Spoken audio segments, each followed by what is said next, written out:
Now we turn to the southern border tonight.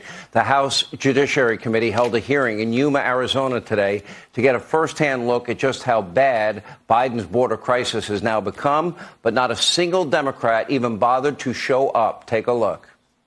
It's a shame that not one Democrat member of Congress would join us on this trip despite having weeks of advance notice.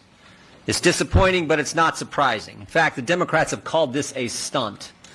I would argue it's not a stunt, not what we've. My guess is our witnesses wouldn't call it a stunt. Has Secretary Mayorkas ever lied to you? Yes.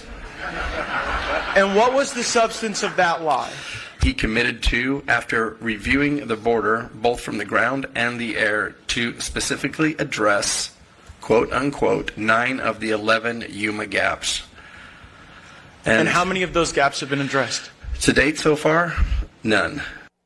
So Democrats don't think there's a crisis at the border at all, but facts tell a very different story. Now, since Joe Biden became president, 4.7 million people now have crossed illegally over that southern border, at least those that we know of. We know that there are over 1.2 million known gotaways, as they call them, that were not apprehended after escaping Border Patrol. Meanwhile, 671,000 pounds of illegal drugs have been seized, including heroin, meth, and, of course, deadly fentanyl, enough to kill every man, woman, and child in this country many times over.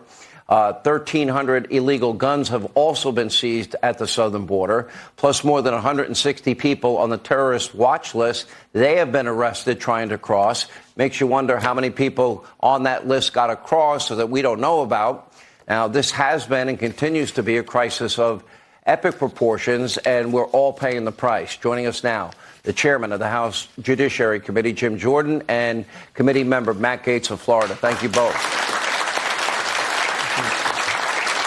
Well, Jim, it doesn't surprise me that not a single Democrat showed up. They have been telling us now for over 2 years that the border is secure. Matt Gaetz asked the question, has Mayorkas lied to us?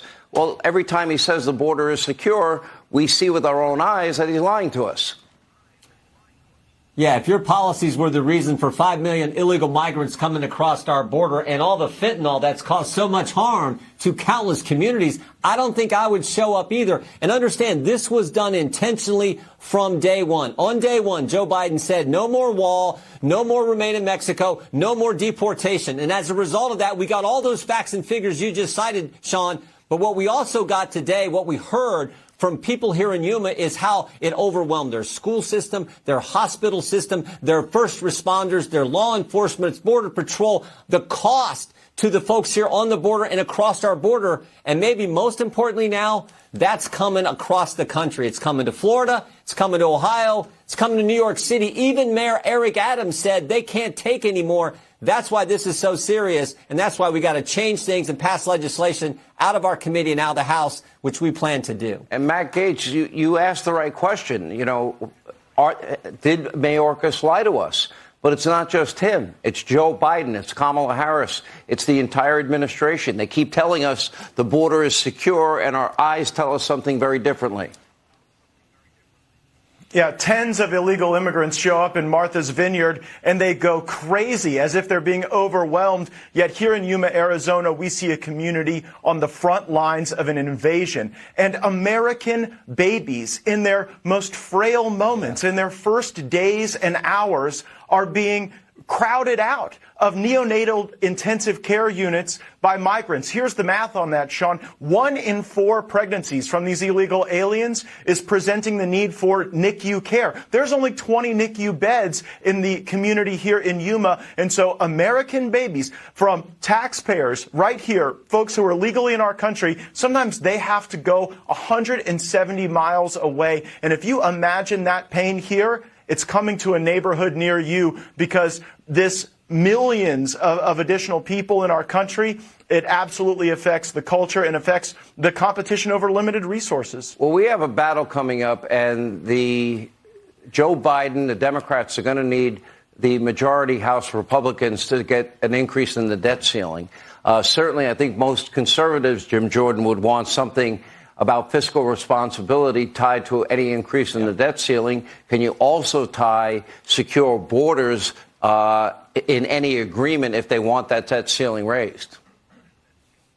Well, we have to look at some place where some must pass legislation where we can do it. I think that's probably more appropriate on the appropriation bills, which come up in September. But we have to be willing to fight because we saw over the last 2 days just how serious it is. And as Matt said, it's going to come to all parts of the country. When you got that volume of people, that number of people, it's coming everywhere. So, yeah, we got to be willing to fight because Joe Biden's not going to just suddenly see the light and do the right thing. So it's going to be up to us to fight. All right, Jim Jordan and Matt Gaetz on the House Judiciary Committee. Thank you for going to the border and giving us that report.